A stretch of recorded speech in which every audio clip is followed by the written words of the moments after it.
Assalamualaikum warahmatullahi wabarakatuh. Perkenalkan, nama saya Muhammad Tasya Wijawan, NIM 240605110128.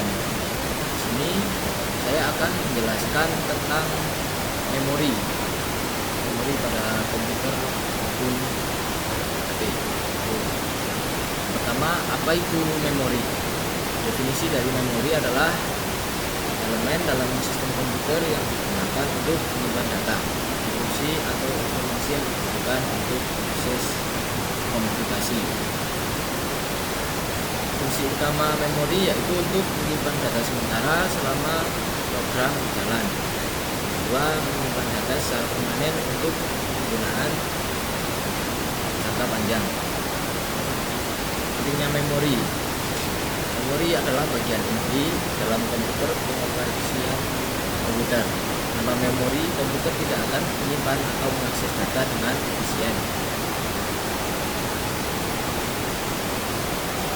Jenis memori pertama, ada memori primer. Memori utama yang digunakan oleh sistem untuk menjalankan program.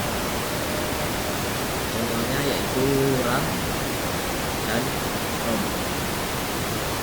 Kedua yaitu adalah memori sekunder, yaitu penyimpanan tambahan untuk data yang tidak aktif digunakan. Itu contohnya hard disk dan SSD yang biasa digunakan pada laptop. Ketiga, ada memori cache, memori kecepatan tinggi yang menyimpan data sementara untuk prosesor. Tujuannya yaitu mempercepat proses pengambilan data. Lalu yang keempat, ada memori eksternal, yaitu penyimpanan yang dapat dipindahkan. Contohnya pada USB, flash disk, flash driver, dan DVD. Itu bisa untuk transfer data dari laptop satu ke laptop lainnya.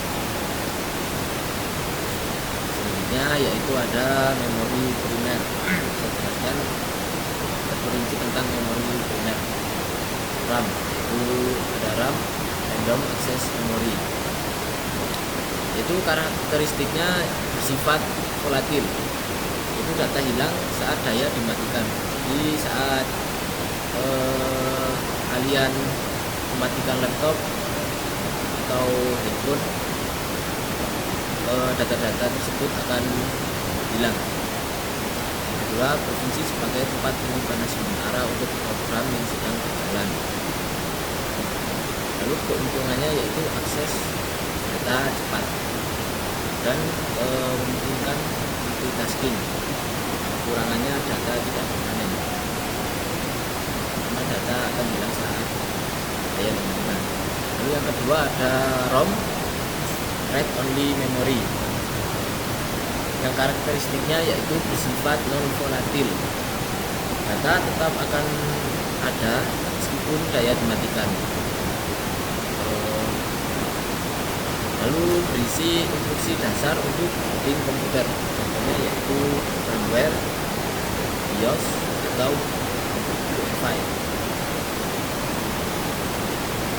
Selanjutnya yaitu ada memori sekunder. Pertama ada hard disk drive, yaitu menggunakan piringan magnetik untuk menyimpan data. Kapasitasnya besar dengan harga relatif murah. Lalu kecepatan baca tulis akan lebih lambat dibandingkan SSD. Jadi hard disk drive ini bentukannya seperti piringan, sedangkan ini isolatif state drive SSD menggunakan teknologi memori flash untuk menyimpan data kecepatan lebih tinggi dibandingkan hard disk drive. Lalu tidak memiliki bagian bergerak sehingga lebih tahan guncangan. Perbandingannya, HDD cocok untuk penyimpanan data dalam jumlah besar dengan daya rendah. Jika SSD ideal untuk meningkatkan performa sistem karena kecepatan yang lebih tinggi.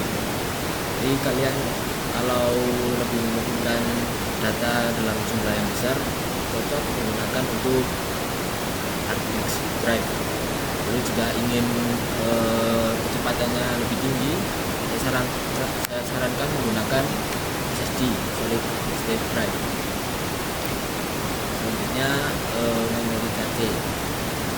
Definisinya, memori kecil dengan kecepatan tinggi yang terletak di antara prosesor dan RAM. Fungsi dari memori cache yaitu mengurangi waktu akses data dengan menyimpan informasi yang sering digunakan, membantu prosesor bekerja lebih efisien. Dalam memori cache ini ada tingkat-tingkatannya. Yang pertama yaitu L1, cache tercepat dan terdekat dengan prosesor. Lalu yang kedua ada L2, lebih besar dari L1 namun lebih sedikit dan lebih lambat.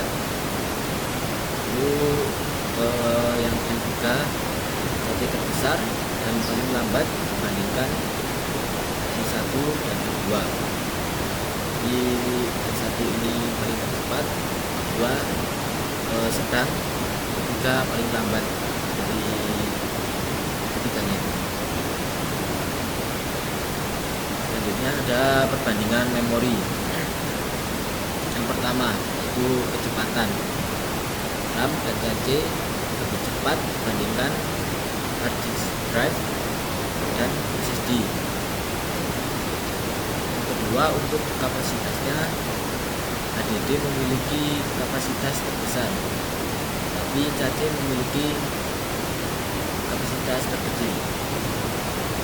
Untuk biayanya, cache lebih mahal per unit kapasitas dibandingkan jenis memori lainnya.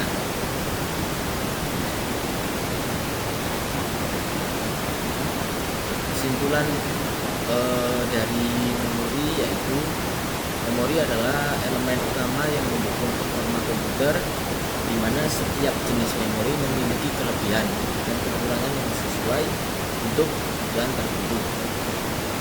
Dalam perkembangannya, teknologi memori seperti DDR generasi terbaru dan NAND terus mengalami inovasi untuk meningkatkan kecepatan akses data, sehingga mampu memenuhi kebutuhan komputasi yang semakin kompleks. Sekian dari saya. Terima kasih. Assalamualaikum warahmatullahi wabarakatuh.